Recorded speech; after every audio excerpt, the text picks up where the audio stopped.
গোসাবার বিধায়ক জয়ন্ত নস্করের প্রয়াণে শ্রদ্ধা জ্ঞাপন মেডিকেল টিমের। সুন্দরবনের প্রত্যন্ত এলাকা গোসাবায় ৬০ জন ডাক্তারের এই মেডিকেল টিম সাধারণ মানুষকে চিকিৎসা পরিষেবা দান করেন। রবিবার ইন্ডিয়ান মেডিকেল অ্যাসোসিয়েশনের জুনিয়র ডাক্তার্স নেটওয়ার্কের রাজ্য কনভেনার ও মন্ত্রী সৌমেন মহাপাত্রের পুত্র বোধিসত্ত্ব মহাপাত্রের নেতৃত্বে এক মেডিকেল টিম গোসাবার একটি বেসরকারি হাসপাতালে দুর্গত মানুষদের চিকিৎসা পরিষেবা দানের পাশাপাশি বিনামূল্যে তাদের বিভিন্ন ওষুধ বিতরণ করেন। Bureau report, NBTV.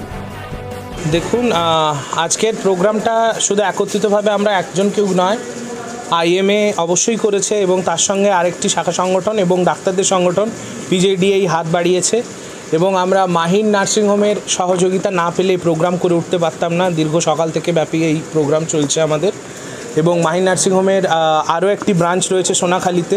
আমরা সেখানেও আরেকটা প্রোগ্রাম করব ভবিষ্যতে, কারণ কি এখানে গ্রামের মানুষরা সত্যি দুস্থ এবং আর্ত, তাই আমাদের এরাই খুব সাহায্য করেছে এই প্রোগ্রাম করতে।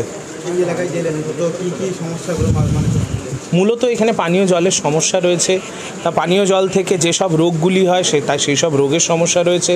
করোনার একরকম প্রকোপ রয়েছে, আর তাছাড়াও বিভিন্ন জায়গা ডুবে গেছে, চাষের জমি, জলা জমি, মানুষ খেতে পাচ্ছে না, রোগ তো আছেই, পাশাপাশি মানুষ অনাহারে ভুগছে।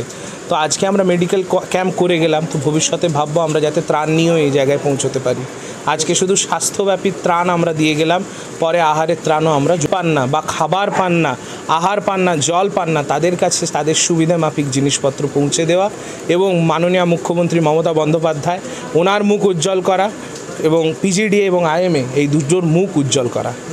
আজকে ৬০ জন ডাক্তার নিয়ে আপনারা এখানে এসেছেন, এতগুলো ডাক্তার, মানে সুন্দরবনবাসী, সেটা সুন্দরবনবাসী আগামী দিনে আমাদেরকে যেদিন আবার ডাকবেন যে তোমাদের দরকার, আমরা তো আসবোই প্রত্যেক বছরে, কিন্তু তার আগেও ওনারা যদি বা এই মাহির নার্সিংহোম বা মাহির নার্সিংহোম থেকে যারা অর্গানাইজ করেছে তারা যদি আগামী দিনে আমাদেরকে ডাকে, অবশ্যই আমরা আসবো এবং সেদিনই মনে করব যে আজকের আমাদের আশাটা সার্থক হয়েছে। আমার নাম ডক্টর বোধিসত্ত্ব মহাপাত্র, আমি ইন্ডিয়ান মেডিকেল অ্যাসোসিয়েশনের জুনিয়র ডক্টরস নেটওয়ার্কের স্টেট কনভেনার। যে অনেকটাই সামলানো গেলেও মানে জলের পরবর্তীকালে যে ঝড় বা দুর্যোগের পরবর্তীকালে যে ডিজিজগুলো দেখা দেয় সেগুলো কিন্তু আছে, সেটা যথেষ্ট কন্ট্রোল হলেও এখনও কিন্তু অনেক কিছু করাই বাকি আছে।